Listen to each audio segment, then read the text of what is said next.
Pernah nggak sih kamu ngerasa capek banget, tapi nggak ngerti capeknya karena apa? Kerjaan numpuk, overthinking. Tapi kadang bukan itu yang bikin sesek. Pernah juga nggak sih kamu marah ke orang, terus abis itu malah nyalahin diri sendiri? Atau tiba-tiba nangis, tapi bingung nangisnya kenapa? Aku juga pernah. Dan makin kesini, aku sadar, kita tuh sering banget cuma ngelihat permukaan. Kayak luka yang ditutupin plester, tapi nggak pernah dibersihin. Akhirnya luka itu nggak sembuh-sembuh. Dari situlah aku kenal sama satu konsep penting, root cause atau akar masalah.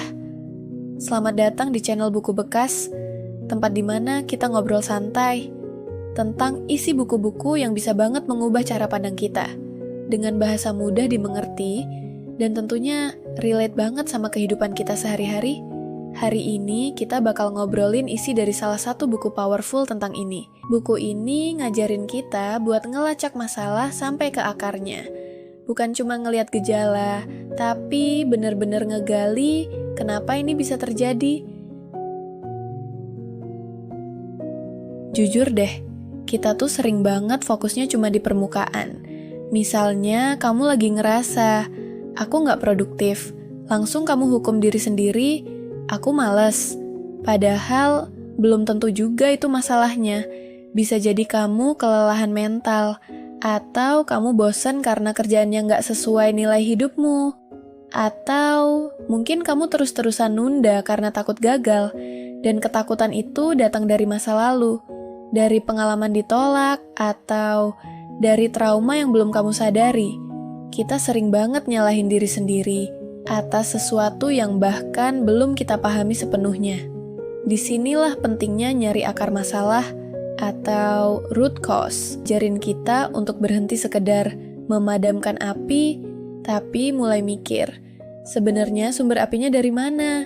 Bukan karena kita lebay, tapi karena kalau kita cuma tangani gejalanya, masalah itu bakal balik lagi dan lagi. Kayak kamu sering banget berantem sama pasangan karena hal-hal sepele seperti telat balas chat, lupa kasih kabar, atau dari nada bicara. Tapi setelah dicari akar masalahnya, ternyata kamu butuh rasa aman. Kamu pernah ditinggal, jadi kamu jadi sensitif sama ketidakpastian. Itu bukan salah kamu. Tapi kalau nggak kamu sadari, kamu bakal terus nyakitin dirimu sendiri dan orang lain juga. Dan tahu nggak? Kadang, akar masalah itu bukan sesuatu yang besar, tapi hal-hal kecil yang numpuk dan gak pernah kita obrolin sama diri sendiri. Kita harus jadi detektif hidup kita sendiri. Setiap ada perasaan aneh, respon berlebihan, atau pola yang terus berulang, seharusnya jangan buru-buru ngambek, kabur, atau nyalahin orang. Tanya dulu pelan-pelan ke diri sendiri, kenapa aku merasa seperti ini? Dan jangan berhenti di satu jawaban. Kamu bisa pakai teknik yang diajarkan di buku ini, namanya 5 whys. Contohnya, aku nggak fokus kerja. Kenapa? Karena aku gampang terdistraksi. Kenapa gampang terdistraksi? Karena aku nggak semangat kerja. Kenapa nggak semangat kerja? Karena aku ngerasa kerjaanku nggak ada artinya.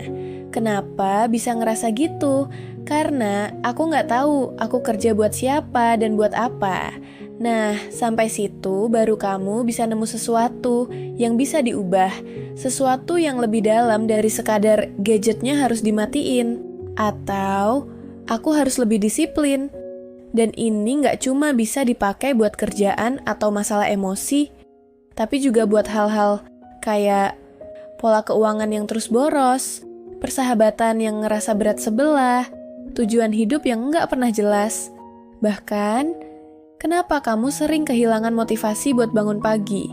Karena pada akhirnya, hidup itu bukan tentang benar atau salah, tapi tentang paham kenapa kita jadi seperti ini. Dan kalau kita bisa paham, kita jadi punya pilihan, bukan cuman reaksi. Biar nggak cuma teori, sekarang kita masuk ke contoh nyata. Supaya kamu bisa lihat Gimana pencarian akar masalah itu bisa bikin perubahan besar, bahkan bukan cuma dalam hidup pribadi, tapi juga di skala yang lebih luas. Salah satu contoh paling keren yang dibahas di Toyota. Toyota itu bukan cuma terkenal karena mobilnya, tapi juga karena cara mereka berpikir. Jadi, mereka punya budaya kerja namanya Kaizen, yang artinya perbaikan terus-menerus. Tapi bukan asal perbaikan. Mereka selalu mulai dengan satu pertanyaan. Masalah ini muncul karena apa? Misalnya nih, ada satu mesin di pabrik yang sering banget rusak. Kalau kita cuma lihat permukaan, mungkin langsung ganti onderdil. Tapi Toyota nggak berhenti di situ. Mereka tanya, kenapa mesinnya rusak? Karena suhunya terlalu panas. Kenapa suhunya terlalu panas? Karena pelumasnya kurang. Kenapa pelumasnya kurang? Karena pompa pelumas nggak aktif. Kenapa pompanya nggak aktif? Karena ada kabel longgar. Kenapa kabel itu bisa longgar? Karena pas pemasangan, teknisinya belum dapat pelatihan standar. Lihat nggak? Masalahnya ternyata bukan mesin, tapi sistem pelatihan karyawan. Kalau mereka cuma ganti onderdil, masalah itu bakal muncul lagi.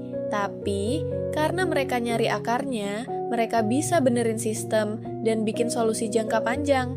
Dan cara mikir kayak gini nggak cuma buat dunia industri, tapi bisa banget kita tiru di kehidupan sehari-hari. Supaya cerita ini lebih dekat sama kehidupan kita sehari-hari, aku mau cerita tentang teman aku. Sebut saja namanya Jojo. Dia ini baru banget naik jadi kepala marketing di sebuah brand besar. Tanggung jawabnya berat, apalagi dia harus atur kerjasama dengan 3 brand besar sekaligus. Suatu hari, tiba-tiba kerjasama itu dibatalkan bosnya. Padahal, barang-barang untuk kerjasama itu sudah sampai di tangan dia. Ini pengalaman pertama dia pegang posisi kepala marketing.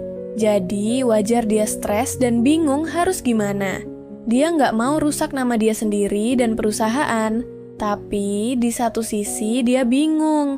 Barang sudah diterima, kerjasama batal, dan gimana caranya supaya semuanya tetap baik-baik saja. Dia sempat panik dan mikir, ini masalahnya dari mana ya? Akhirnya, temennya nyaranin supaya dia coba cari akar masalahnya. Dengan cara bertanya kenapa berkali-kali. Dari situ, dia mulai merenung. Dia sadar, masalahnya ternyata bukan dari perusahaan sendiri, tapi dari cara dia komunikasi ke ketiga perusahaan itu. Setelah sadar itu, dia mulai ubah cara komunikasi dia. Dia kontak ketiga brand dengan cara yang lebih jujur dan terbuka, jelaskan apa yang sebenarnya terjadi tanpa nyalahin siapapun. Dan hasilnya, kerjasama batal memang, tapi nama baik dia dan perusahaan tetap terjaga. Bahkan, ketiga brand itu tetap respek sama dia dan bukain peluang kerja sama lagi di masa depan. Kisah dia ini ngasih pelajaran penting. Kadang masalah yang kita hadapi bukan cuma soal kejadian di luar, tapi bagaimana kita berkomunikasi dan ngelola hubungan dengan orang lain.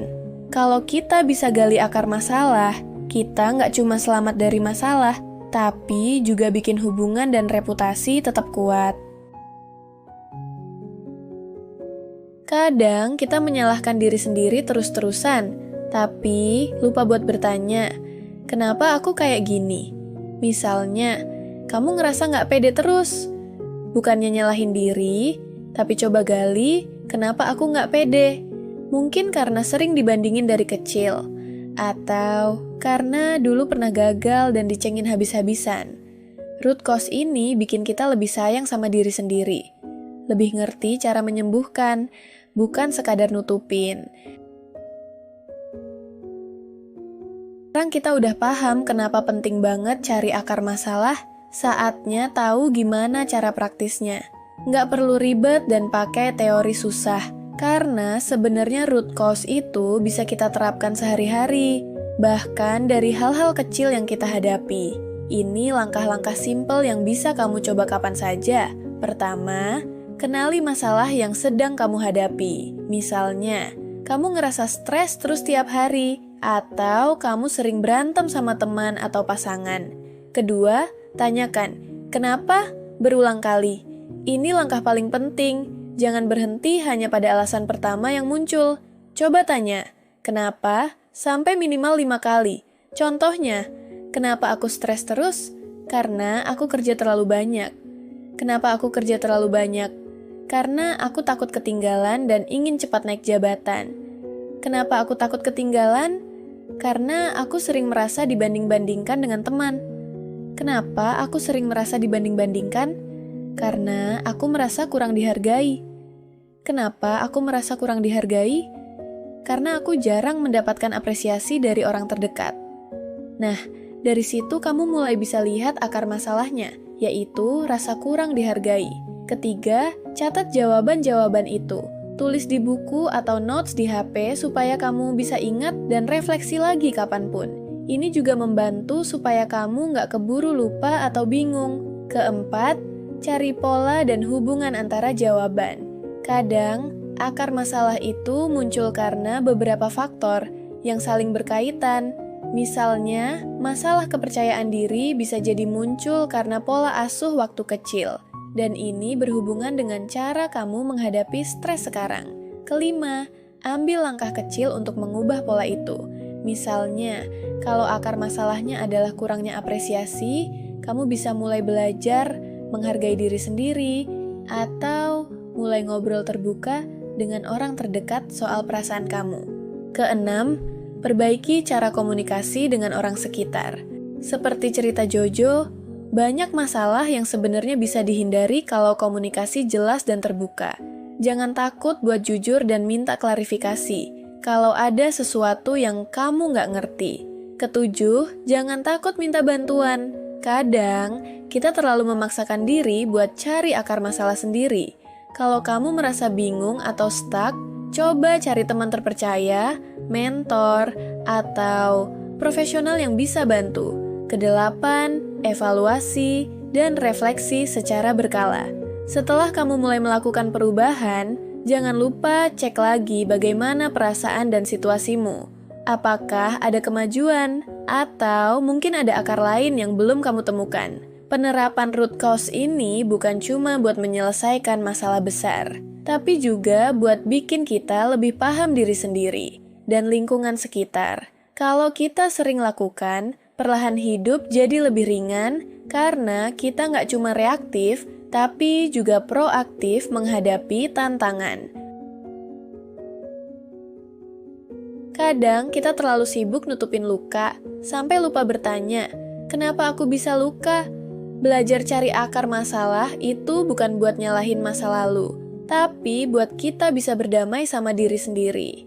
Jadi, lebih jujur dan sadar akan apa yang sebenarnya terjadi dalam hidup. Dengan begitu, kita bukan cuma kuat karena nggak punya masalah, tapi kuat karena tahu cara menghadapi dan memperbaikinya. Kalau kamu bisa mulai dari sini, hidup akan terasa lebih ringan dan penuh makna. Kalau kamu suka dengan bahasan kayak gini, jangan lupa subscribe channel Buku Bekas dan nyalain loncengnya supaya kamu